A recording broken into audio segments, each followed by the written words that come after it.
Hello, everyone, and thank you for joining Make It Better Media Group for our live virtual event, Parenting, Make the Most of Your Child's Education. My name is Caroline, and I am the Social Media Manager and Virtual Events Coordinator here at Make It Better Media Group. I will be behind the scenes helping to moderate today's event. If you have any technical questions, please feel free to reach out to me via the event chat located on the right side of your screen.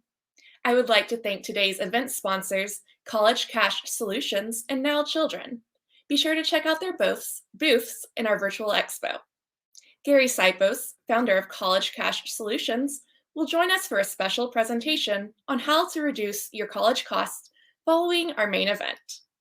We are also joined today by Susan Noyes, founder and chief visionary officer of Make It Better Media Group. She will be moderating our panel and Q&A session. Please submit questions in the event chat for the Q&A on the right side of your screen. Without further ado, I turn it over to Susan, who will introduce our panelists. Hello, everyone. Hi, Susan. Thank you so much for joining us. I am particularly excited about this panel. I know each of these individuals as true visionaries in their own right in the field of education. So the first one that I'm looking forward to you hearing from is Dr. Timothy Dohrer. He is the Director of Teacher Leadership and an assistant professor in the Master of Science in Education program in the School of Education and Social Policy at Northwestern University.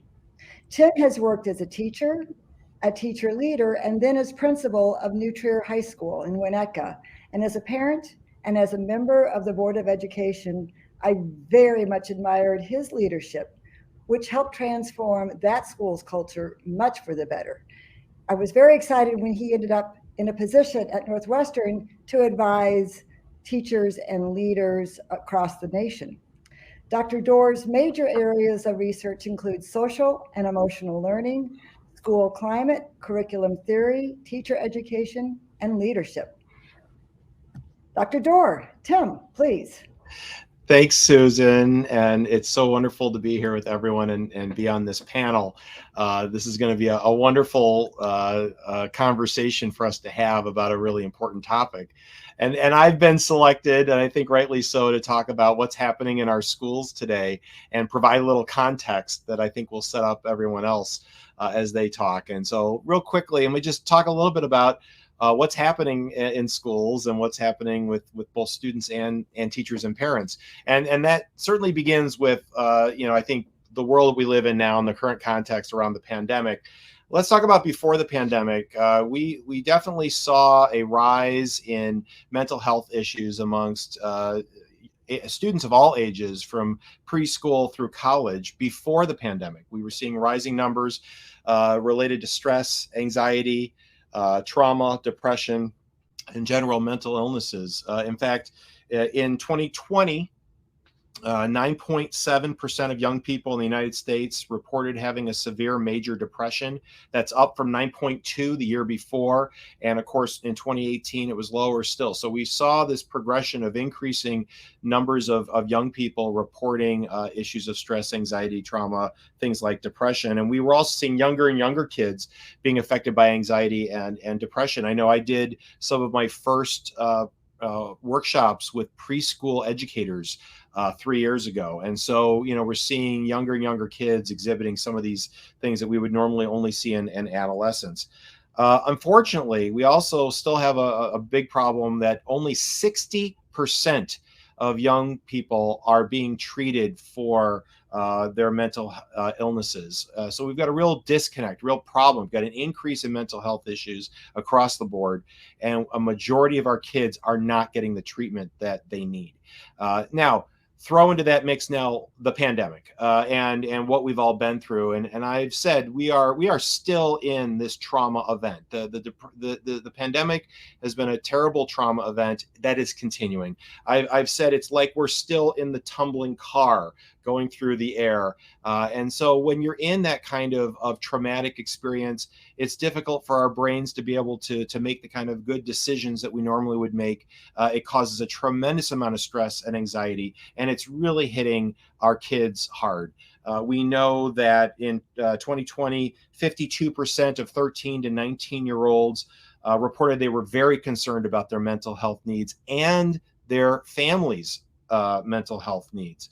We know that 46% of teachers reported encountering student mental health concerns during this last school year. So we've got a real problem. We continue to have a real problem. I think it's important in terms of talking about context. We recognize where we've been and where we are as we talk about where we might be able to go next. And then what's happening in schools as a result of all this? Well, again, before 2020, schools were already recognizing the importance of not just academic, but also social, emotional, and physical health. And so we continue to see schools who are really taking the whole child under their purview, which I think is exactly what we need to be doing. Kids come to school and we need to be worried about their physical health. Are they safe, and do they feel safe? Are they eating healthy? Are they getting enough sleep, which most people and most students in our country are not getting enough sleep? And are they getting some exercise? So that physical part is really one of the first things we need to concern ourselves with in schools. And then we begin to worry about the mental health of our students. And as I described, we've got students who are really struggling across the board. So we check in with students regularly. Teachers are the first line of defense and oftentimes the first persons who notice something is going on with a kid in school. And instead of asking what's wrong with you, we're asking questions like, what's happening to you? What's going on in your life? How are you feeling? And one of the ways we help give kids the skills they need in these tough times is by providing them with social and emotional learning skills. These are the skills of self-awareness, self-management, social awareness and relationship building, and good decision making. When we teach kids about those 5 SEL skills in a concerted, systematic way in our schools, we have study after study after study that shows kids feel better about themselves, they feel better about each other, they feel better about school, they have better relationships with their peers and the adults in their lives. And academically, we see test scores and grades go up 11 percentile points across the board. So we've got a real interest right now in doing more work in schools around social and emotional learning. It will help us cope better with stress, anxiety, and those kinds of things. And it'll help us learn better. It really supercharges learning. So then the question is, what can parents do? And I'm going to end with this and then hand it off to, we'll hear from Meryl next. But what can parents do to be in alignment? I think it's really important that parents and schools are on the same page. Anything we can do to help parents know what's happening in the school and we can get alignment there means that students are going to experience something at school and they're also going to get it at home. And those are things like remembering that just like teachers, parents are incredibly important role models when it comes to physical health and social emotional health. That parents need to learn more about what their schools are doing around SEL and other programs like that so they can help reinforce that at home.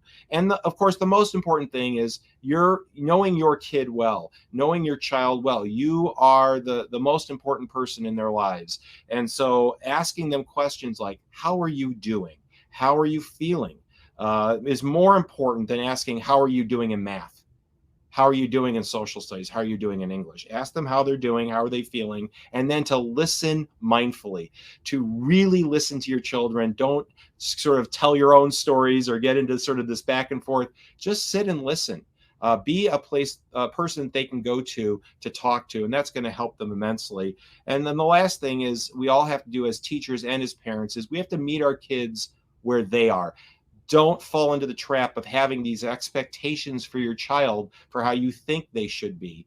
We really need to meet kids where they are and then help them grow to where they want to go and with their strengths and their interests, not my strengths and my interests as the parent, but their strengths and interests. So hopefully some hints there, but I know we're going to hear more from other panelists and we'll have a chance to talk more in the panel discussion and answer your questions. So I'll hand it back over to Susan.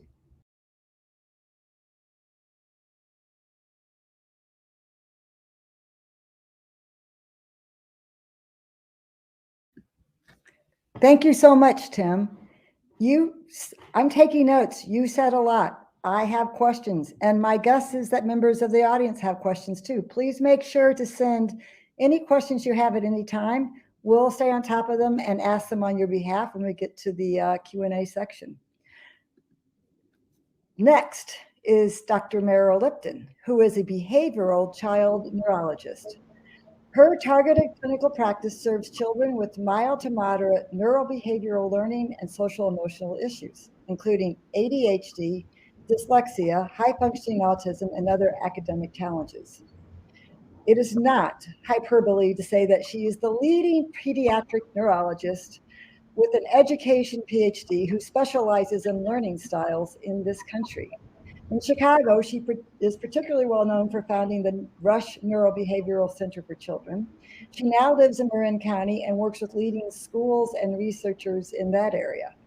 Dr. Lipton focuses on helping parents shape home and school environments that will enhance their child's strengths and build opportunities for developing their academic and social emotional areas of need.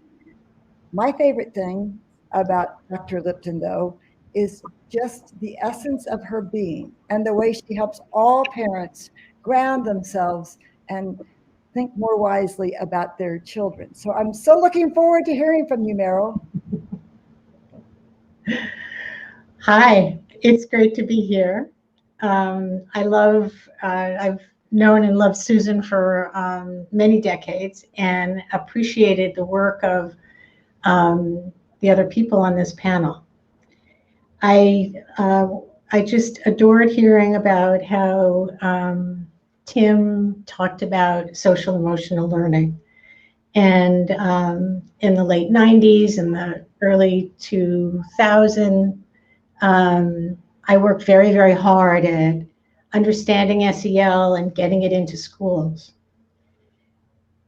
And once that was on its way, it became so clear to me after, working actually as a special ed teacher in 1969 through 73, that the work to be done really includes the parents. And so I've been working on how to help the parents be the best parents that they can be. And it starts with an understanding of their child's glows, areas of strength that are their areas, which is what Tim pointed out so beautifully.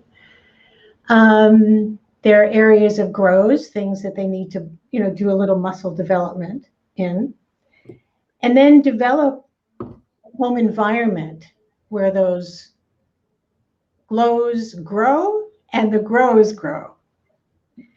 To communicate with their educators about these issues and the kind of environmental input they need in school as well as home. And again, as Tim said, to really coordinate that effort.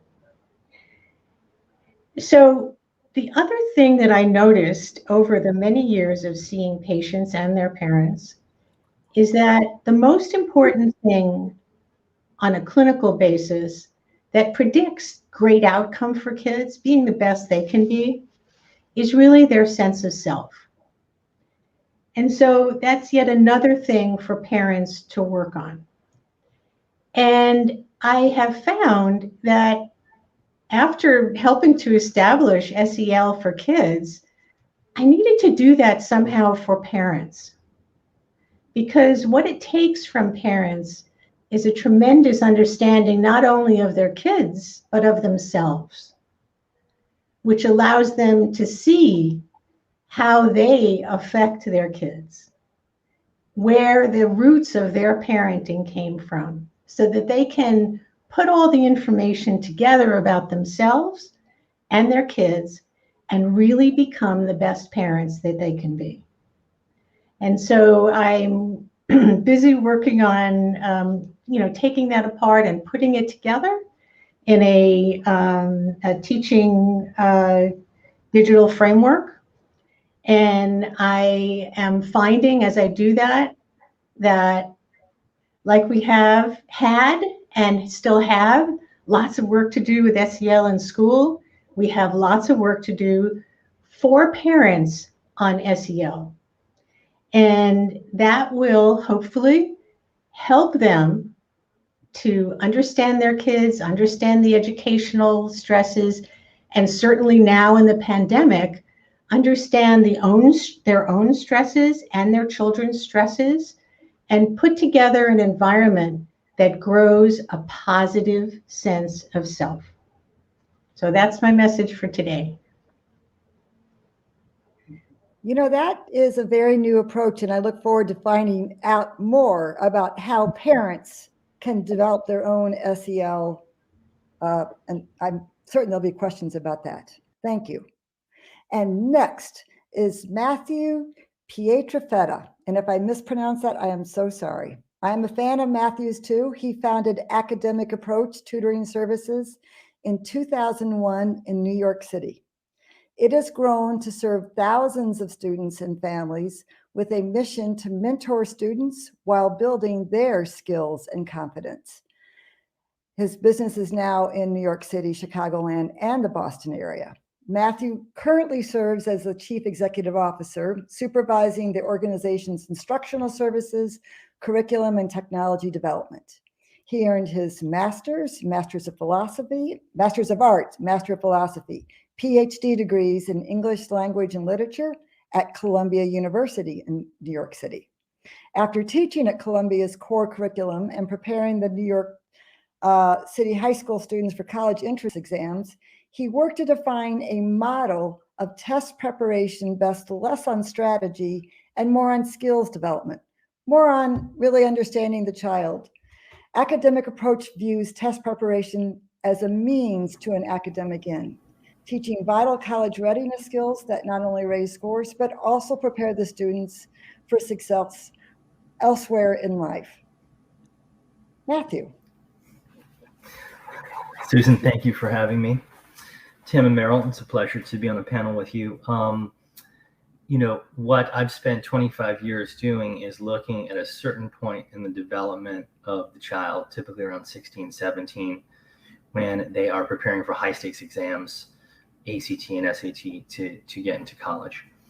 And while it may seem that academic work would be highly specialized, just focus on skills, certain academic concepts that they need to master, I've been aware for the 25 years that I've been sitting elbow to elbow with students that I'm deeply involved at that point with the social emotional learning, the sense of self that Tim and Meryl were describing, that is absolutely foundational to academic success. So when we hear about SEL, which used to be called non-cognitive factors, and there are a lot of different buzzwords, grit, resilience, and so forth, persistence in education, they seem abstract, but they're utterly practical when it comes to thinking about academic outcomes. And I'll give you an example of where you see academic performance completely imbricated and overlapping with social emotional learning. So the way that I've begun engaging students for the past 25 years is normally around the analysis of a test event. So a student takes a practice test, an SAT or an ACT, comes into a meeting with their family and me to look at the results and start to analyze them and develop recommendations around a learning plan, an individualized learning plan to help them grow. And I can tell in that first session, often kind of prognostically, like how the program's going to go, the level of success we may have based on the student's reaction to that moment of analysis. And I put it into two large categories. Is the student a proactive or reactive learner? And is the student growth-minded or static-minded? And so you're a young person, there's a lot of pressure.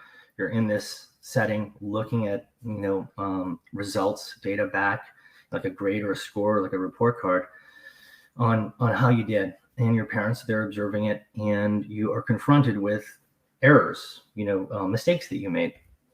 And the proactive student leans in and is curious, asks questions, is sort of taking agency, has a locus of control in that moment, and wants to know. The reactive student, a little more passive as a learner rather than active, has often been dragged in there by mom and dad and isn't terribly invested. The growth-minded student is curious and confident that if I analyze that mistake, can I look at that? Oh, I made a silly mistake. I can fix that. I believe in myself. I believe that I can fail forward and learn. I can absorb failure into a learning experience. The more static-minded student shrinks from that moment, feels judged by the error, feels maybe limited, as if they cannot grow through it. And so in the end, the social emotional learning that has happened by the time that student is 16 or 17 is very formative and determinative of how the process will go, whether this learning process will exacerbate anxiety, or if it'll be folded into a constructive process of growing and learning. And so what I think I want to focus on, which everyone has spoken on the panel about, is, well, what can parents do about that? How can parents help? So if you want your children to be proactive, growth-minded learners, where are there simple opportunities daily, nightly, to support this? Proactive learners are planners. They know how to plan, organize, and execute. And it's incredibly important in problem solving to develop those executive functioning skills and in just management, self-regulation. But where does it take place around the house? Well, I have 3 children, and I'm sure folks who are attending tonight can empathize with this, but we just got back to school and we shifted from summer schedules to school schedules. Well, what goes into that? And what is still going into that?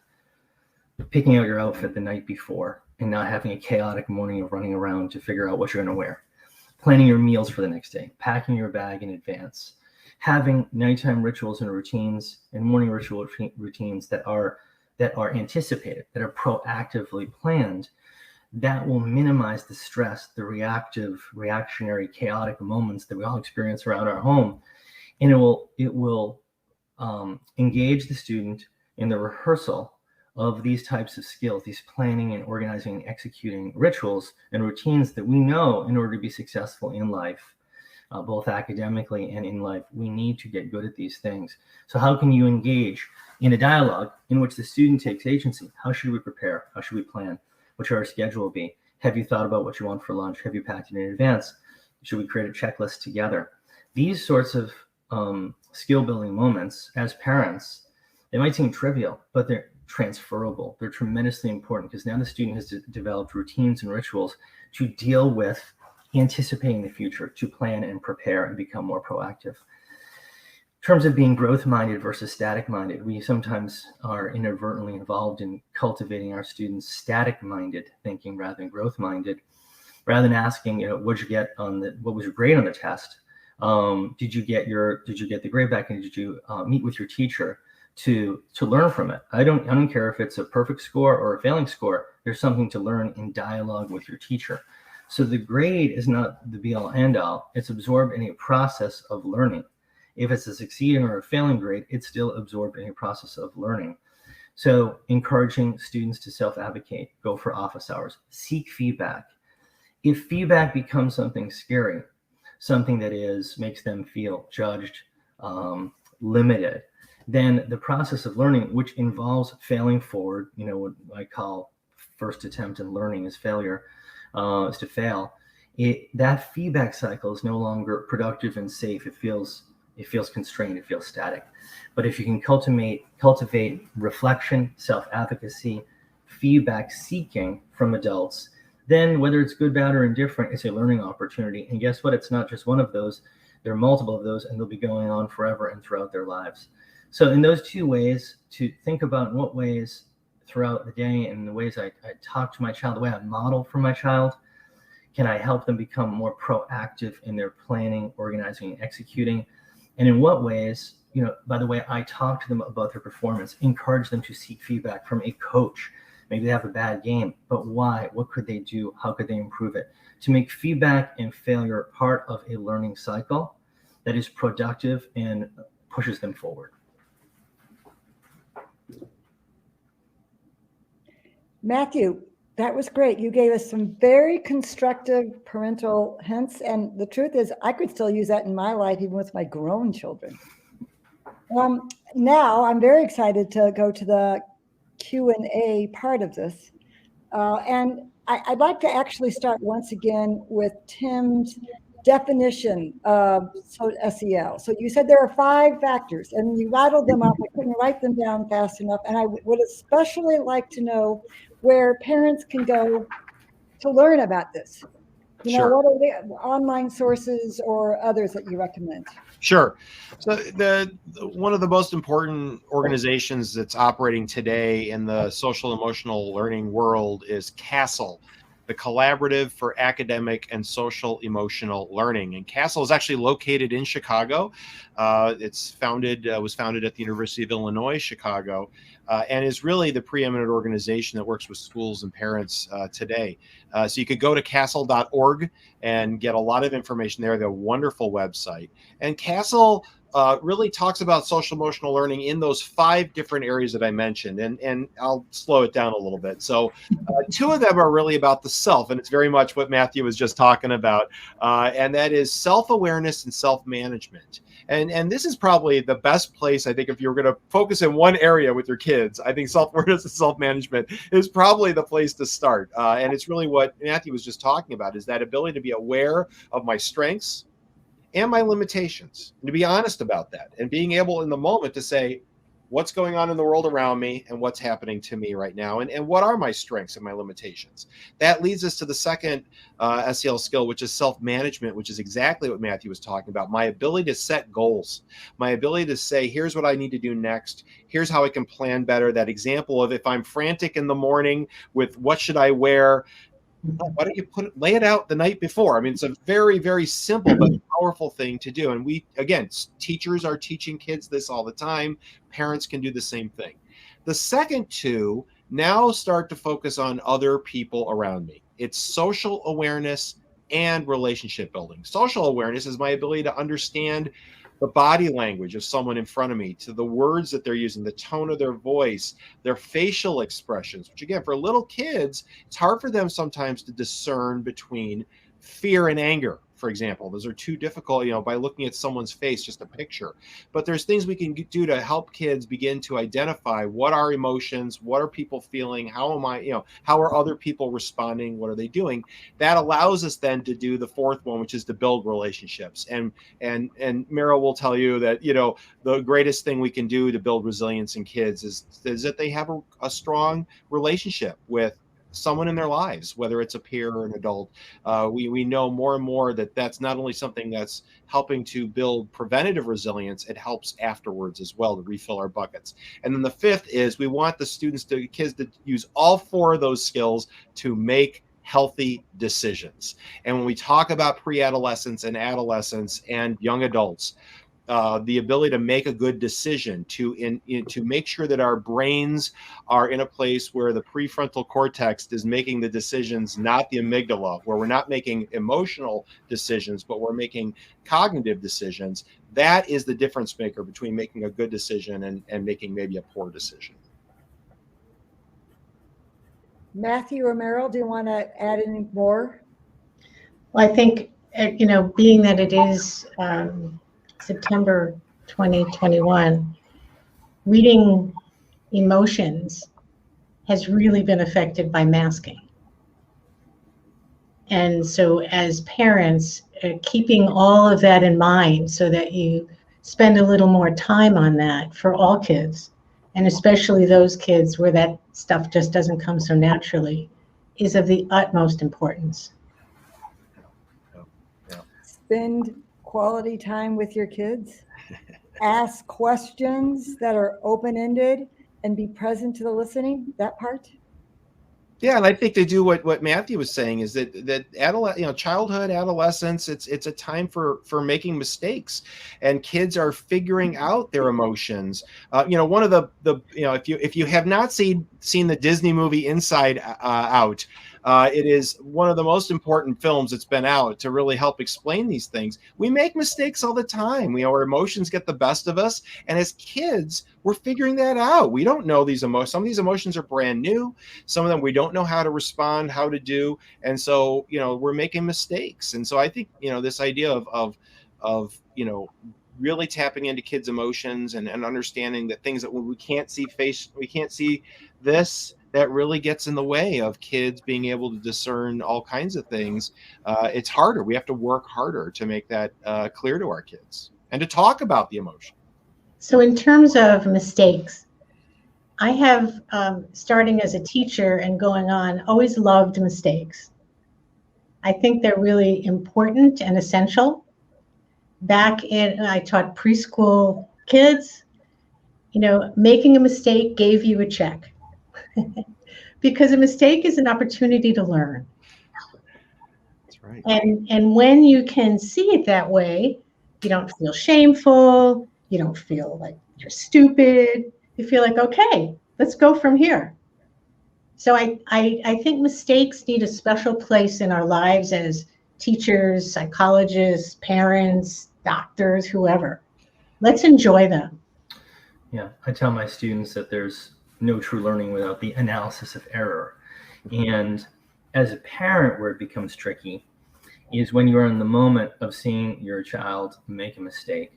They also have that added layer. You're not just a neutral educator. That's why I love my job teaching children who are not my own children, because I'm an authoritative figure, but I'm not a threat to them. I can't ground them, and I can't give them an F. So that's why my mediating role as a coach, as a mentor, is creates that safe space. But as a parent, the child may not be ready to analyze that error with you on the spot. They may be too filled with emotion.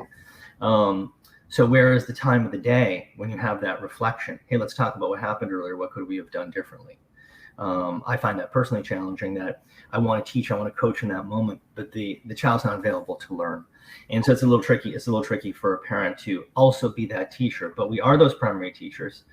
And if the self-reflective function it gets cultivated through our work, through creating that safe space for them to reflect and learn, that is a transferable skill. And like I say, while I work on the academic piece, it is deeply intertwined with the emotional piece. When you're confronted with a really difficult math problem that you've never seen before, you can either panic and say, I can't do this, or you can persist and persevere and say, hey, I've seen something like this before. Let me take a deep breath and try. And so a lot of what we can teach in error analysis, mistake analysis, creating a safe and comfortable space, and shortening that space between frustration and anger, and going from 0 to 10, shortening that so that when the error happens, it can be more immediately analyzed. I think that takes some work to kind of pare that down for particularly literal kids until they develop that prefrontal cortex that Tim was talking about, and the amygdala is not dominant. But I think that's when we are teaching our children to analyze errors in a safe place, we are teaching them to have a lasting problem-solving skill set. So one of the things that I found that really happens to parents, and I certainly know it happened to me, is that watching your child make an error kind of makes you upset and dysregulated emotionally. And either just taking a break for the moment and explaining to your kid, I'm feeling upset, I'm going to go calm down, then let's talk about it later, is the model that you all are talking about. But that's real life. And for a kid to, have a, kind of in a session with you, Matthew, making a mistake and being able to say, hey, wow, I'm going to just take a deep breath here. They learn that from their parents. Or they learn, forget it, I'm never doing this again. Exactly. So can we talk a little bit too about, most parents think that they need to be strong and perfect for their kids, right? We don't want them to see that we made a mistake or that we are concerned, because it's hard enough for them. My guess, Meryl, is that you're not a fan of that model. And I'd like for you to talk a little bit more about how you advise parents to learn more about themselves in order to be better parents. So I don't agree with that model. You're absolutely correct. I really believe in all of us, parents, kids, being unzipped emotionally and real. And that's the model that as parents, we need to learn. So we need to understand the roots of our parenting and where those expectations come from, who we are in relationships with our children, with our partner, with our fellow workers, so that we can understand ourselves and take it on. Because I found aging is great for those. Where can parents learn this?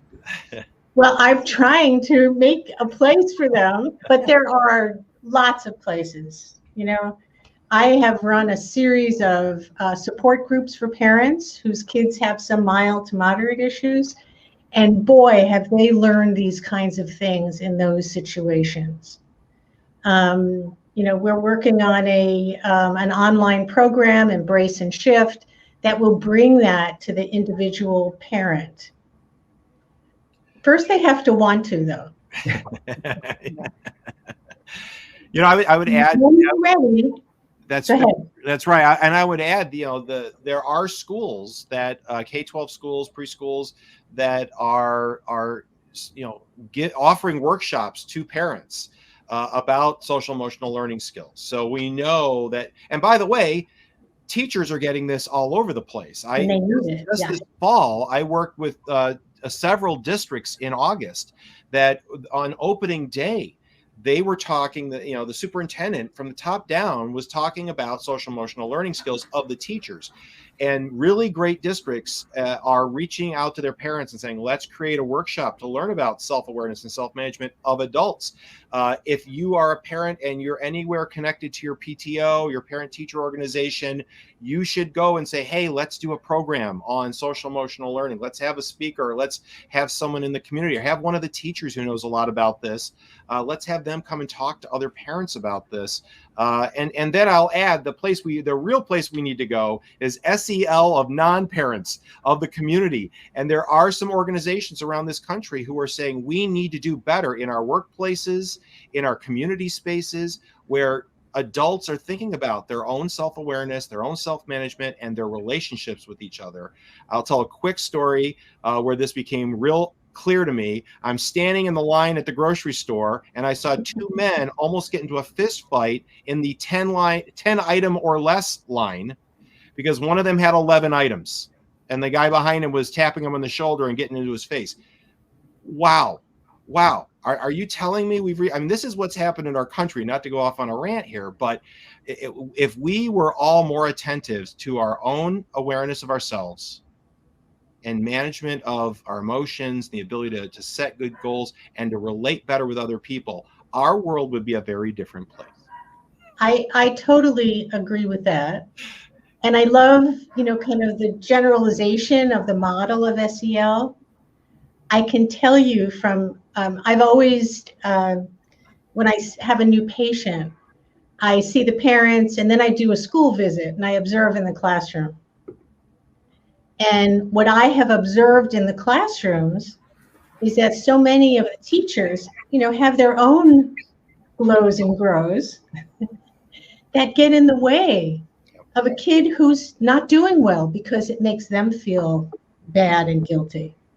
So there's a lot of work to do for teachers, for parents, for kids, and for all others. I totally agree. So I have a question about that, and I think Matthew might have some advice too. All parents have struggled with the issue at one time or another of that teacher is not a good match for my child, right? So, and that's probably what you're observing in part in those classroom visits, Meryl. Could all three of you talk about that? When a parent is thinking, oh my God, this is a terrible match, but they have to live with it for a year or do something. Could you talk a little bit more about that, please? Well, I think that, I'll tie to Tim's example of the conflict in the grocery store. Really what we're trying to teach is well-regulated, self-managed conflict resolution, right? Like at a high level. And what are the various conflicts that you can run into? Well, they're a diverse range, right? So we're talking about the teaching or learning opportunity associated with peer-to-peer relationships. When our children are upset or hurt, how do they go and talk to that peer? How do they engage, right? How do we coach them through seeking feedback, giving feedback? And I'll put it always on that level, because I think in that dialectic there is the learning process, right? The seeking feedback, the giving feedback, that's the learning cycle. And so with a peer, well, those conversations get resolved or unresolved over text these days, it seems, in either large cap or small cap, which is very disturbing. But they should be conversations. Pick up the phone and call your friend and talk about it. So if I think that the learning style of the teacher is not appropriate to my child's learning style, which I often have had that observation, it's not really for me, ultimately, depending on the age of the child, to intervene and say that. It is for the child to self-advocate, to go explain, this is what's difficult for me. How can you help? Or sometimes it helps me when I do this. Is that okay if I do that? If I take notes, if I bring in a flashcard to the test with a few formulas or something like that. But that conflict resolution will only be supported if we encourage dialogue and feedback and self-advocacy, problem solving without going from 0 to 10, without letting the amygdala dominate, but rather the self-regulating, self-managing prefrontal cortex get cultivated. And it's underdeveloped, as we know, in our adolescent children, and it needs to be developed. So I think that that question, Susan, about self-advocacy or advocacy for the child in terms of individualized learning, you will not get in a school system throughout your K through 12 experience, you will not get teaching styles that naturally appeal to your personalized learning needs. It just won't happen, right? You have large classrooms. Is incredibly difficult to differentiate and personalize learning down to the individual child. So what's the solution then? Don't expect to have every teacher personalizing the learning style to your needs. Learn what yours is, learn how to self-advocate for it, learn how to seek supplemental support from the teacher, or make recommendations about how to study differently and change. But it's really on the student. It shouldn't be the parent as the intermediary. The student should learn self-advocacy skills. But that's very developmental in nature, because when you're, in first grade, those aren't the skills that you're going to develop.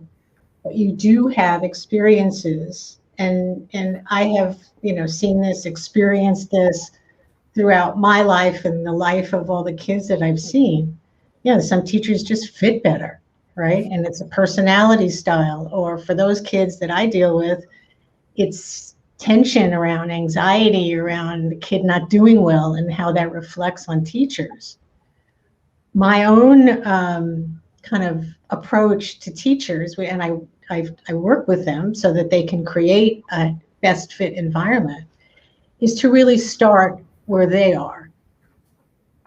And maybe 70% are open to that, so that's pretty good, right? That's pretty good. But in terms of kids in preschool, kindergarten, first grade, where the fit isn't there, that's a problem that really needs to be dealt with. And so as an outsider, I come in and I try to deal with that. Certainly when you're in middle school or high school, learning that, you're never going to have all teachers that really fit your style. And so, but you don't want to let that get in the way of your learning. Exactly. And so let's figure out some ways to do that. And they take that on. Mm-hmm. And again, maybe 85% of the time they can do it. And sometimes they just miss some experience.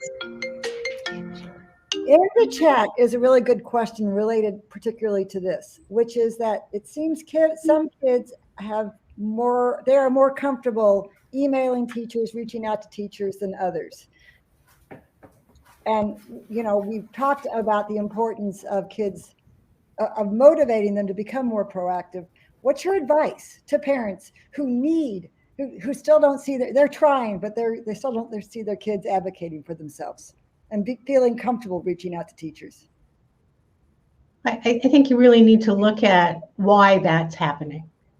What is it in that particular child that prevents that? Is that their sense of self? Is that, kind of they've never seen it happen before and they don't know it's really okay, no matter what their parent says. And so finding out, kind of where they're at and helping them make a small next step, which hopefully the teacher will respond to in a lovely way, and that'll reinforce them taking that position and knowing that it's really okay. But asking them to go from here to here, it doesn't make sense, and it doesn't work, and that's the problem. we've all met young people who are very precocious, very skilled at speaking with adults, and kind of old souls. But those are few and far between. Most adolescents are uncomfortable talking to adults, and they just don't know what to say. So one thing that I have done with students over the years and with my own children is written a simple script. Just like if you're trying to teach something that someone is not practiced or natural at, they need a template. So in your email, say, do you have office hours where I could come visit you? I'd like to hear what I could do better on my next paper. And if you have any recommendations for how I can prepare better, over the course of the semester, and things that I'm doing. So 2 questions, because it's just really hard for some students to break the ice, and it just screw up the courage to go in and seek help. Also could make them feel vulnerable, dumb, they don't want their friends to see them, etc. There's so many social pressures that are around that, and self-esteem issues going on that prevent the dialogue from taking place. But without that practice, they never get good at it, and they never get good at self-advocacy. So even a simple script, just 2 questions, that's all. And then get used to asking those 2 questions every time you go into office hours, and eventually they'll lead to a conversation. On a more elementary school level, helping the teacher to ask the child a question in a one-to-one, kind of setting, to start that going. Giving your kids, I think what you said, Matthew, is beautiful, because it really is giving the specifics for starting where that kid is and helping them grow step by step. And whether it's a first grader or a 12th grader, you have to figure out where they are and give them that next space and let them experience the positivity of it, and then that'll grow. I agree with everything both Meryl and Matthew just said. And let me add one more piece of advice for parents. Teachers don't, some teachers have 30 kids in an elementary classroom all day. Some high school teachers have 150 kids all day long. It's hard for them to keep track of everything that's happening in a child's life. So one of the other things you can do is to let a teacher know, you know what, my kid is not real excited about emailing their teacher or going into office hours or whatever. Let the teachers know that this is going on. I always encourage parents when I was a principal. They always said, well, is it okay if I yes, please tell the teachers what's happening, because the teachers, they don't know what's happening in the lives of their kids when they leave school. If the hamster has died the night before, I'll tell you what.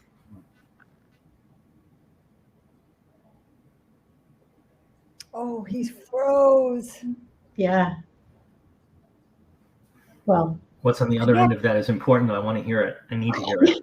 Thank you. I hope he comes back, because they just had that happen last night. Or there we go. Sorry. Yeah, I think it's important that we're letting parents know, as a parent, we're letting teachers know what is happening in the lives of our kids. Just as it's really important that our teachers let the parents know, here's what's happening at school. And I think it's a two-way street. And so I feel like there is not enough communication between parents to teachers. And if I were a teacher, I would love to know that this student in my class is nervous to talk to me, or it doesn't know what to do or how to reach out to me. I would love to know that. And I wouldn't know that because kids oftentimes put up a front and everything's okay, but they're the metaphor of the duck swimming, right? Everything looks great above the water, but down below, there's quick paddling going on. And so I think the more communication we have back and forth, the better. So I just want to say, I totally agree with what you're saying, Tim, and that it's not like a 2-lane road, it's a 4-lane road, because teachers need to hear what's going well also. Oh yeah. Instead of parents. Oh yeah. And so I have a 33-year-old son. When he was in high school, we got one note from a teacher asking us to tell them when things are going really well or if they need some help. And it was a beautiful thing, So it's not only the parents need to learn that, the teachers need to learn that. And by the way, I work in teacher education, and we're definitely talking to our candidates about that piece. I oftentimes say one of the great superpowers of really amazing teachers is that they are able to find a way to connect to every kid. And the ones who are really amazing are the ones who are able to pick up the phone or send a quick note saying, "Hey, just want to let you know what Rebecca did in class today. It was really awesome," or "Just want to let you know I'm so proud of what she's doing." It's got to be more than just the parent-teacher conference where that's happening. I love this conversation because I also think that the three of you are modeling healthiest dynamics, a community surrounding a child. And that the culture I watched you change it at Nutritum, it was like teachers were hands off from the parents, and You need to bring them together. Experts with incredible insights like Matthew and Meryl were not necessarily encouraged to work with the students, and now we have Matthew creating templates for that made me cry to think about. So, but we have many other good questions, and we need to get to them. So the current buzzword in STEM education is STEM education, but additionally the lack of diversity in STEM profession. How might education address this topic? Engineer guy? Wow. Yeah, so I think there's a lot there. Certainly, STEM is an area that we see as something that CEOs wish they had more engineers and more coders and more of that period. And certainly, when we look at the numbers, we need more women. We need more persons of color going into some of the STEM fields, and we need them to become CEOs as well. And so there's a lot of work to be done there. And I think we are doing work on that when, first of all, you got to recognize that you have a problem in order to fix it. And the number one thing we're doing now is making sure that we're tracking how many kids are going into some of these pre-engineering classes. How are kids doing in mathematics, for example, as early as middle school, so that we can start to look at some of these issues. And we're looking at them in terms of demographics and what can we do. And we're obviously working with teachers and administrators to think about their own practices. We know that there's been decades of research around how girls are sometimes treated in math classes versus boys. There's a lot of work to be done. We are getting better at it because we are seeing those numbers slowly creep up. But some of it's about access. Some of it's about encouragement. Some of it is about just recognizing that we have an issue and we've got to do something about it.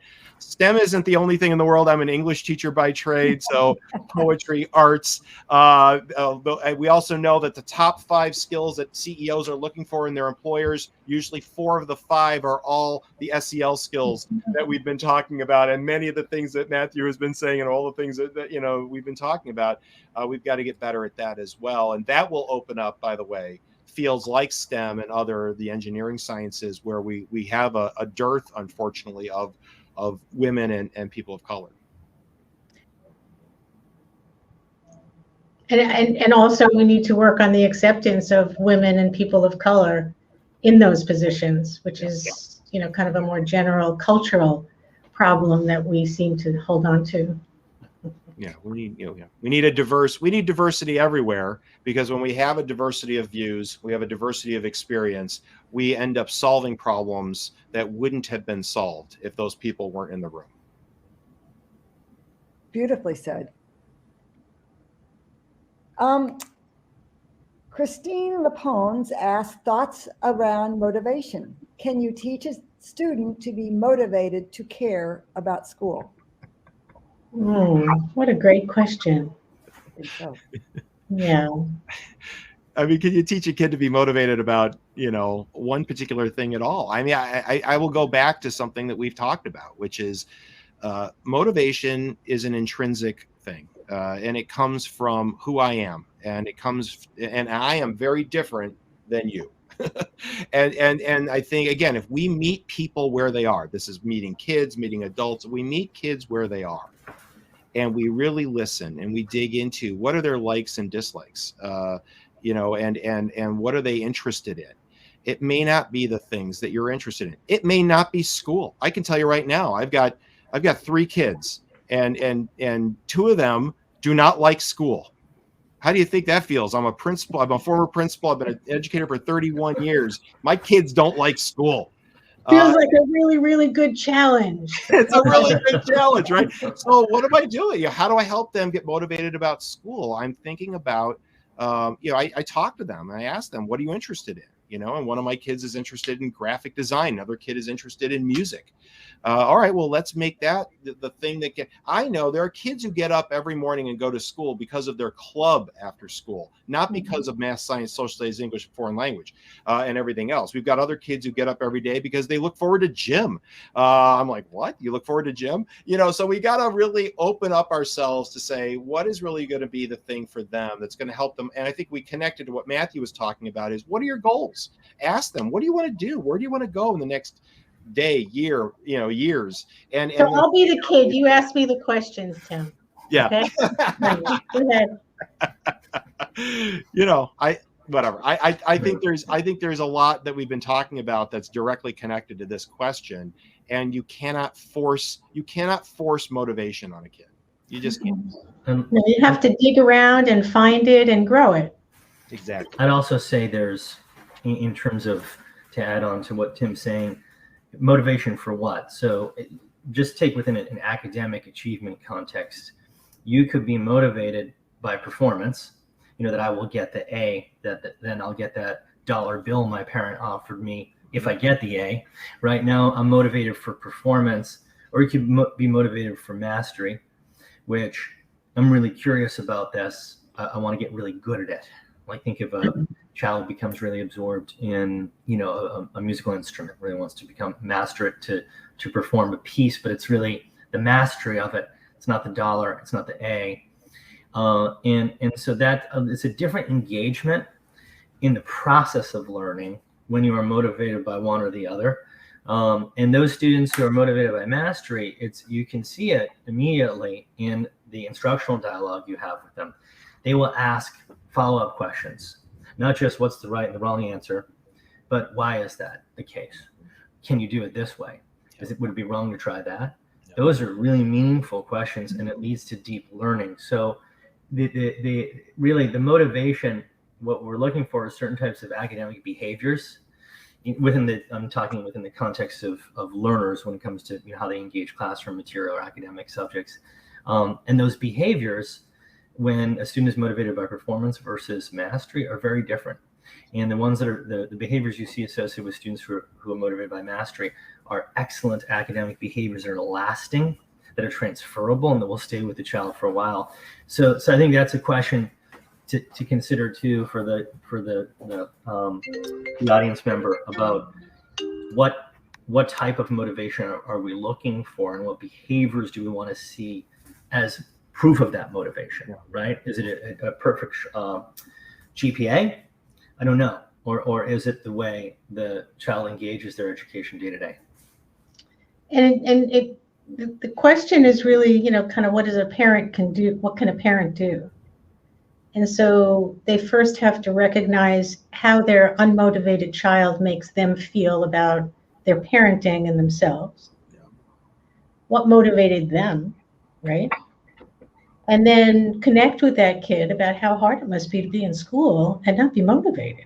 I mean, that's hard. That's really hard work. Mm-hmm. And so, what level of that hard work are they already doing because they kind of know it's the right thing, right? Mm-hmm. And really find out where they are. And some kids don't know what they're interested in. They just don't know yet. And so giving them experiences that they can test that out a little bit and find out a little bit. So there's a lot, I think, of self-work that parents need to do, because a lot of parents get really uptight if their kids aren't motivated to get those grades. Right. And whether that comes from their parenting or their community or whatever cultural piece has affected them in some way, their own sense of self, and that's the way you measure, kind of parenting success, that needs to be explored and dealt with. They need to accept themselves as parents, and they need to start accepting their kid for who they are, and that they may not fulfill those dreams that this mom had when she got pregnant about who this kid was going to be. So there's a lot of possible wonderful growth work in a situation like that. There's one other great question that I would love for you to address, and then it has to be the last question because we run out of time, but the conversation has been so good. My high schooler is struggling with a couple of classes where the teachers just talk at them the whole time. What advice should I give my child? Wonderful. So everybody has their own little learning style. And some people do very, very well with a teacher who talks all the time, and they hear and they integrate and they get that information, right? Some kids get overwhelmed by that, and that's not the best way for them to learn.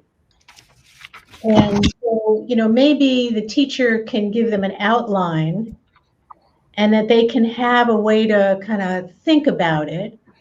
Maybe we need to understand that kid's learning style so that we can then help them to figure out what they need to learn best.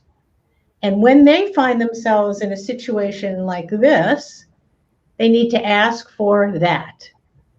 Because teachers have their own learning styles, and that gives them their teaching styles, and that needs to be, respected as well. So that's the beginning of opening a whole understanding of your child's learning style, and for that child to understand that and use that and grow with that. And even if the teacher is a brilliant lecturer, auditory processing is the worst way to assimilate and retain information. It's just hard to hear and retain, right? So for anyone, even if they can internalize information better that way than others. So, but Meryl's point is so great, to ask for other presentations of the material. Do you have a PowerPoint? Do you have an outline? Most students are visual learners. They need to copy it over, write it over themselves in order to retain it. More than auditory. But that's that self-advocacy moment. That's I have to go to the teacher and ask, and there's a question you can help them script. So I'm going to go in and say, I'm trying to make sure I get everything that's important from your lecture. Do you have a recommendation for how I can study an outline, a PowerPoint, or something, so I can be sure that I have the most important material? Oh, also, is there anything else that I should be looking at to make sure that I'm memorizing the most important material? That kind of self-advocacy. And teachers love students who show that they care about their learning process and they want to reward them. Oh yes, I have an extra resource for you. Study it before the semester exam. And all of a sudden, you were gifted with a great study guide because you showed your teacher you cared. I remember as a grading students in graduate school, when I was teaching the core curriculum at Columbia, those who came to my office hours and asked for feedback and did what I said, well, it was awfully hard not to give them an A because they did everything I said to do. So this is missing out on self-advocacy for students who aren't going to office hours. They're not only not developing skills to self-advocate, which are transferable and lasting, but they're missing out on the keys to the kingdom, which is the teachers will give them how to succeed in my class. They want you to succeed, but you have to ask. So I think getting into office hours for that student will be really meaningful. And for the younger kids, Tim, go ahead. No, go ahead. Go ahead. For the younger kids who, just are sitting there and they're not taking it in, there's a way to check in with your kids about kind of what's the part of the day that you really learn the most in, and they'll tell you, when I'm working with my friend on making a project, I really get it, and so you can learn about your own child's learning style and prevent the teacher from calling you in or writing you an email about how they're not listening when she's standing up there and giving a lecture. And talk about, kind of how whoever it is learns and how to use that information so that he or she can really actually listen better. For the little kids, having a set of pictures about what that teacher is going to be talking about puts them in that space with the teacher. It increases the probability that they're going to focus, attend, and get it. Sometimes a preview is good, and always a review is good. So I gotta say, there isn't a teacher in this country that hasn't heard about differentiation, or isn't doing some kind of differentiation. Even those that are lecturing, oftentimes are doing those things and are open to things like, yeah, I'd love to share with my PowerPoint, or share with you my notes. We don't all do it, maybe as well as we should, but I want to make sure that we understand that teachers across this country are not doing something badly. They're not screwing up kids. They're doing it for they're doing things to really help kids.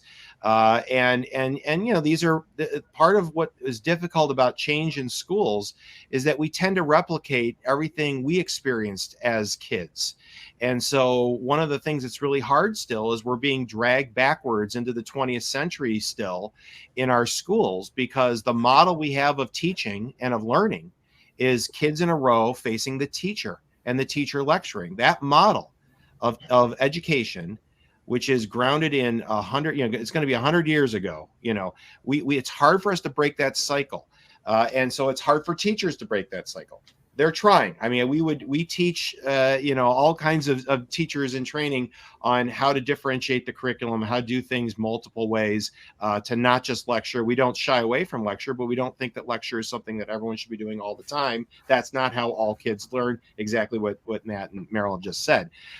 So I had to say that I think teachers are trying, they're doing the best they can, but oftentimes what happens is they replicate what they had. And some of them had great lecturers in college, they had great lecturers in high school, and they think that's how you're supposed to teach, because we haven't shown anyone, including in the media, that schools can look different than this. The other thing I would say for parents, here's just two quick things. Even with a teacher who's maybe doing a lecture, or that's the way your kid is not learning real well, is to look up things like visual note-taking, which is, instead of writing down what I'm seeing or hearing, but drawing pictures instead. And for those kids who are a little more visual, that's a big help in cementing what's happening in front of them in the class. And the other is Cornell Notes, which is a really wonderful approach that a lot of schools use, that help give kids the structure that Matthew was talking about. So when they are hearing a lecture and it's this auditory approach, they can organize the information in different ways. Those are two things that kids can do on their own. And that some teachers teach kids these skills, but kids can do that, and parents can teach that to their kids. So Cornell Notes and visual note-taking, two very powerful ways that I can figure out that kind of a lecture. But that's a big responsibility for parents, and they need to be taught to take and how to take that responsibility and feel good about it. Yep. And understand that the teachers aren't, being bad in some way. It's like, this is the way we're going to actually make things better. Yep. Okay, that's the perfect endpoint for this segment. And it has warmed my heart, because you have said the things that are about Make It Better Media Group, which is, we really do try to provide the content that suggests proactive solutions. Today's video will go out to all the audience. We'll also draft some articles that summarize your advice. We'll connect to your resources. We'll do everything we can to help you provide more helpful content for parents. And we welcome your suggestions going forward about what you think needs to go out to the world to make it better for the kids and the families and the schools and our communities. Because if we model it here, it'll happen everywhere else, just like that SEL curriculum that Meryl helped launch, and Tim, I think, was coming along on her heels. But at this time, it is now time to introduce our next speaker, and we're so grateful for his sponsorship too. This is Gary Sipos, who will discuss how you can reduce college costs. Sipos is the author of College Cash Solutions, How to Pay for College Without Going Broke. He founded College Cash Solutions to help families pay for college while saving their retirement plans and minimizing the impact of their current lifestyle. He is nationally recognized as a college cost reduction expert, having appeared on ABC, CBS, NBC, and Fox. He's spoken at the Harvard Business School, at Stanford, and at NASDAQ. Appropriately, he's written 2 books, one called College Cash Solutions, and the other is The 15 Biggest Tax Mistakes Costing Business Owners Millions. Importantly, he has spoken with Marin's audience and with Make It Better's audience before, and is always compelling and helpful. Mr. Sipos, please take it from here. All right. Well, thank you, Susan. And boy, what a panel. That was outstanding. But one thing I'll say, Susan, one thing that Matthew articulated was, having students be able to make errors in a safe place. I'm going to say an error that you made, Susan, and that is next time you get Dr. Tim Dohrer and Dr. Meryl Lipton and Matthew Pietrafetta on the panel, it needs to be at least 3 times longer, because every word they said was just pure gold. I really enjoyed that presentation. Yeah, but let's get on to secrets of reducing one's college costs. And thank you, Tim, Meryl, and Matthew for that great presentation. If you listen to their words, your kids will definitely get into college. But now the question becomes, how do you pay for it? And so we're going to learn some secrets right now. This is usually an hour presentation, but I'm going to give it in about 4 minutes or less. And so put on your seatbelts. Here we go. So I usually like to start here just to talk about me just for a minute. And that is, what is this? Well, this is where I lived when I was a freshman in college. It's a little car there.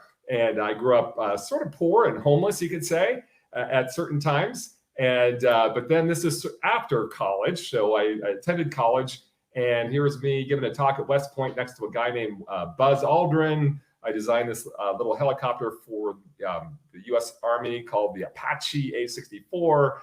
Here I'm speaking at the Harvard Business School. I started a little company. I started a bunch of companies actually, but here I am at the NASDAQ. But I always remember my roots. And Hi, Gary. Uh-oh. We are not seeing your presentation slides, so if you could share your screen. Well, thank you. Thank you. Well, there you go. Are you seeing my screen now? Oh, I guess you are. There it is. So sorry about all that. So, here was me. I wonder if I can back up. Hold on one second. Previous. Yeah, here was me when I was before college, living in a good old car. And then this was me afterwards, giving speeches at West Point, designing helicopters, doing startups, talking on TV. And what was the difference between me living in a car and then doing all these crazy things? And that is going to college. So we'll see how we can get your kids into college too and affording it, because my parents could not afford it. That's for sure. And in fact, and today it's just much, much worse. And so here's the cost of attendance. And this is just for 1 year. Many parents ask me, is this for 4 years? And it's like, no, it's only for 1. Columbia University, 80,000, almost 81,000. Stanford, yay, go Stanford. 78,000 bucks. Harvard, 75. And then it goes on down. A UC school in California is 36, 37. And finally, if you go to like a college in Marin, a 2-year college, could be 3,000 or even less. But boy, what a mix of prices. And this is everything: books, room, board, tuition, the whole deal. All right. And so how do you reduce your college costs? Well, here's the equation. So you just saw cost of attendance, $80,000 for Columbia and, $37,000 for UC Berkeley. So cost of attendance is everything: tuition, books, room, board. It's all the cost. Your child leaves in September, comes back in June. Anything in the middle, that's all cost of attendance. And then there's EFC, and this is the part you need to understand this equation. Now, this equation, if you read 30,000 pages of the Department of Education code, you will understand this EFC intimately and understand how to fit it. But it was created by Congress, so it's very convoluted and a little bit crazy.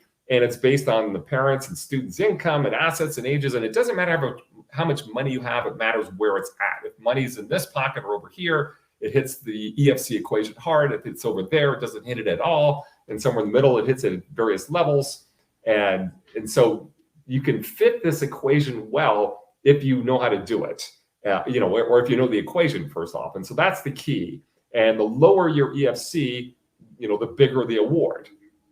And oh, by the way, the EFC, they're changing the letters in a few years. It'll be called something slightly different, but essentially it's going to be the same equation with some slight variations. But anyways, and then you get the award. An award can be grants and scholarships. And this is up to the financial aid officer at the school to give you that award. So it's up to them once they do this equation, they complete this equation on you. Then it's up to them to find the scholarships and the grants and the student loans and the work study. The financial aid officer will offer that to your family. All right. So then the question is well, then how do you fit that EFC formula to minimize it? And if you own a home, some people say, wow, I own a home with lots of equity. And there's the national index multiplier to do that. You can place rental real estate in an LLC.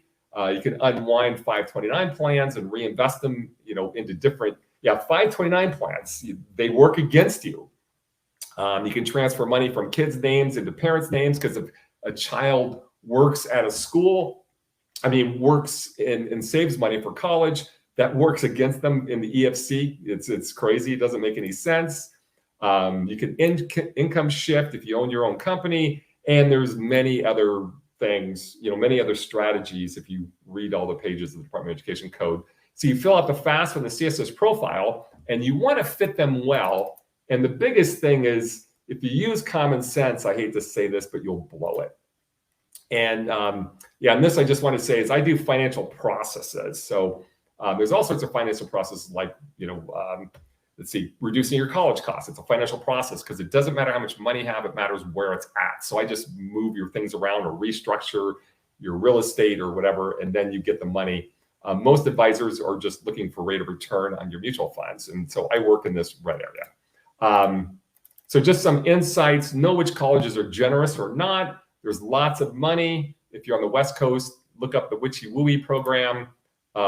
Get the right major the first time because it takes 5.5 years to get a 4-year degree because kids change, choose the wrong major. The FAFSA and CSS profile forms, when you fill them out, make sure they're error-free, and then don't use common sense. I just say, like, for example, if your kid's saved for college, you got to fit the equation. And there's lots of other things. So what I ask you is, if you want, you can have a 1-hour exploratory meeting with me at collegecashsolutions.com, where I'll do 2 scenarios. One scenario is I'll calculate your EFC as you are, and then calculate with including strategies. So there it is. That just go to my website, and that I'm done. All right. Thank you so much, Gary. That's all the time we have for today. We are so grateful you were able to join us. And thanks again to Susan, Meryl, Tim, Matthew, Gary, and everyone who participated in our discussion. We would love to stay in touch, so if you have not done so already, please subscribe to the Better Letter and follow us on social media. We will send out a recording of this event soon, along with resources you need to stay connected with us and our speakers. And if you're watching this as a recording on YouTube, please subscribe to our channel. We upload new content regularly. Once again, thank you for joining us, and we hope to see you again soon.